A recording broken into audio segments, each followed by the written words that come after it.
Hey everybody, welcome to the course walkthrough, demo, and rules for stage 2 of the 5th Bucket of Chalk competition. We're so excited to have everybody out here, and congratulations to the ninjas that are running the course today. Alright, to get started, we're going to go over the general rules for this course. The time limit is 2 minutes and 22 seconds. This course is 2 falls and done, which means after your first fall, you're going to keep going until your second fall, then we're going to ask you to step off the course. In our 2-point obstacles, if you earn a halfway point, that will still count as a fall of the obstacle. So you need a full clear of each obstacle to count as a clear. Chalk is allowed on the start line and in designated stations. Since we have chalk stations, we are not allowing you to have a coach or a buddy run with you. Top 50% and top 50 males and females will advance to stage 3. And then lastly, the mats and starts and dismount platforms may change as this video is filmed ahead of time. Any changes will be made clear and obvious day of the competition. Getting into it, our first obstacle is Batman.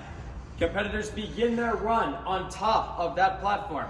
Competitors are using any part of the Batarang, the Joker card, and that Riddler hold to get to the dismount.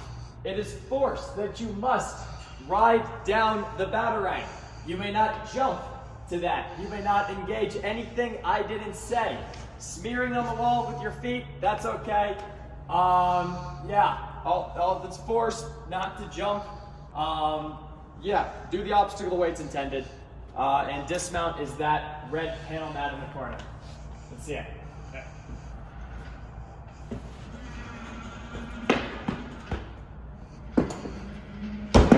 Let's go. That's your clear. Obstacle 2 is diving boards. This obstacle starts on this red table. You may make use of the black tipping boards. There is a male and a female difference. This obstacle is feet only for men and hands and feet for women. Your dismount is the red mat. Go for it. That's your clear. There's a red plus that designates the middle. Don't have to step there, but that's your suggestion. Next obstacle is the salmon ladder. This obstacle starts on the red springboard. Competitors are using a free bar to hop up a series of 4 rungs. The salmon ladder bar starts on the 4th rung, and it ends on the second to top that's designated with white tape. You must get both sides of the salmon ladder on that designated rung before advancing onwards. Once both sides are up, that's a clear of the obstacle, and you can use the designated footholds provided and your hands on any supports to get to the next obstacle. Let's see it. So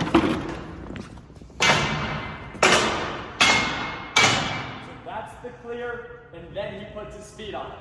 For our next obstacle, we're going to give you a demonstration first, and then we're going to get into rules. Let's see it.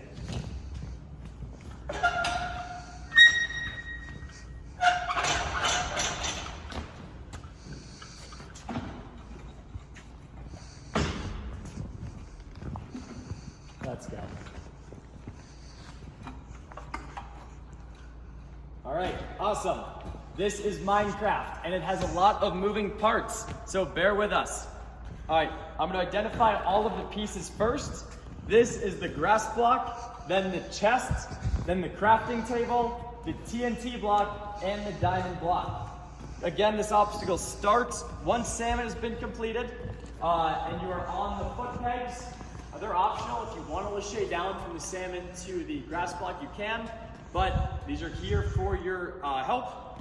If you fail salmon ladder, it is your responsibility to climb up, get your feet on these pegs before starting the obstacle. All right, let's get into it. Competitors lachey from any part of the grass block to the cliffhanger ledge on the chest block. The chest is mounted to a progress capture, meaning it will click in when a front swing is taken and turn into a little sloper, and the bigger swing you take, the more sloped it may become. Males then lachey from the chest to the cutouts in the crafting table. This and this, not the top or the underside of it. Women will have a bar placed between the chest and the crafting table, so they're still required to go to the chest before advancing onwards, and you will see that day of the competition. Then from the crafting table, you are lacheting to the TNT block. You may not engage both blocks at the same time, so you may not reach out and spin it. You must lachet, leaving it in its reset position. On the TNT block, all 3 ledges and bar are in play for men. Women will have the box set with a cliffhanger on the front side and the bar on the back side. That will be shown to you day of the competition. Competitors then transition from any handhold on the TNT block to any part inside of the diamond block. There's a handle inside of here, and you may engage the sides to pull it closer. Your dismount is the red mat. Competitors must use all 5 boxes. It's a 2-point obstacle, and your first point is made when there's contact with that red TNT block. Any contact does not have to be a success, but hit it, that's your first point. Dismount, that's your second. All right, moving on to the matrix. So because these obstacles are close together and part of matrix is reactive, if there's a scenario where a matrix element is knocked down while you're on this obstacle, that is on you.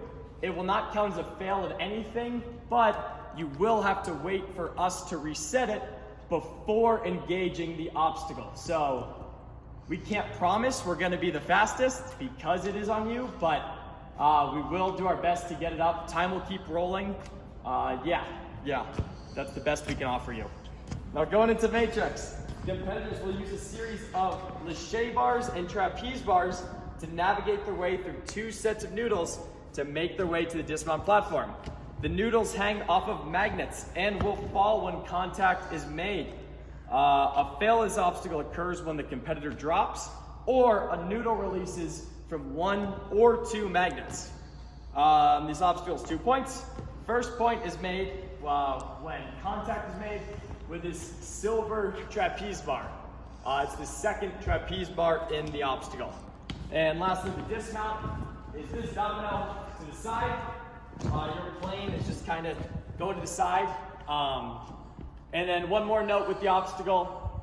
Once you have made it through a series of noodles, for example, let's say you've cut this bar, on the backswing, if a noodle gets knocked over, that's okay.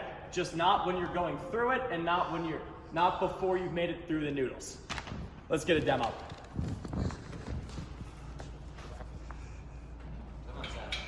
Yeah, let's go.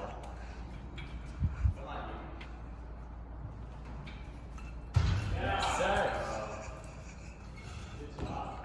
Obviously, you must engage all of the elements. Yeah, forced to use all the bars. All right, next obstacle is Skyfall. This obstacle does have a big male and female change. The female one will be demonstrated day of the competition, but I will go through the rules now. First, males will make a skyhook transfer from the skyhook to the preset arm. This arm will spin freely on both axes, and it must land on the L hook before progressing. That means the hook will spin 360 degrees in a circle, and it will drop. It's on a magnet right now. It swings and spins. Obviously, it's a forced move, hopping the ring to the hook and throwing the hook over to the arm. Again, if there's any incident where you kick it or the magnet becomes unreleased or released before you do the move, it's on you to wait until we put it back up. Females for this obstacle will lache from 2 swinging rings on each side of the skyhook to the arm. It's hands on rings, hands on arm. Same deal, the arm will drop and spin on contact, and they must land that arm on the hook before progressing to the next bar.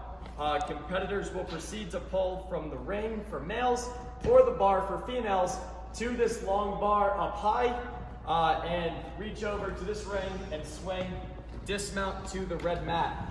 In any scenario for men and women, if the arm goes vertical, it is out of play and a fail of the obstacle.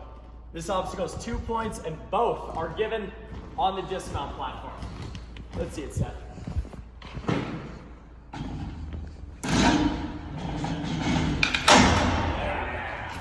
You good?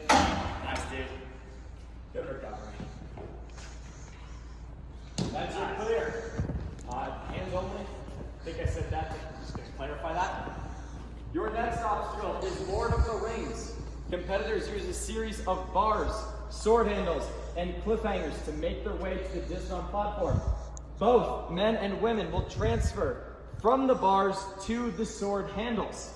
Now the difference is women may then transfer to the next bar or cliffhanger from the sword handles. Men must stay on the sword, transition to the cliffhanger on the sword before advancing to the bar or the finished cliffhanger. Let's see. It's kind of the same rules on both apply. Your first point for men and women is given when you engage any part of that second black handle. Obviously, you're not grabbing anywhere on the silver sword. It's bars, black handles, cliffhangers, and finished cliffhanger. Your dismount is going up and over this standing mat and dismounting here. Incidentally, this is okay. Definitely don't stand on it, don't use it. It's just here to make sure you're not peeling off that last ledge onto the dismount platform. Let's see a demo.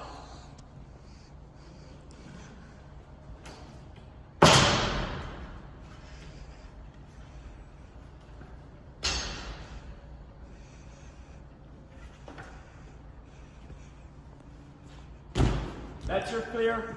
Obviously for men, what he did where he reached up to the cliffhanger is great. If you want to make that move more dynamic, that's up to you. But it is forced that the arms must be dropped before progressing onwards.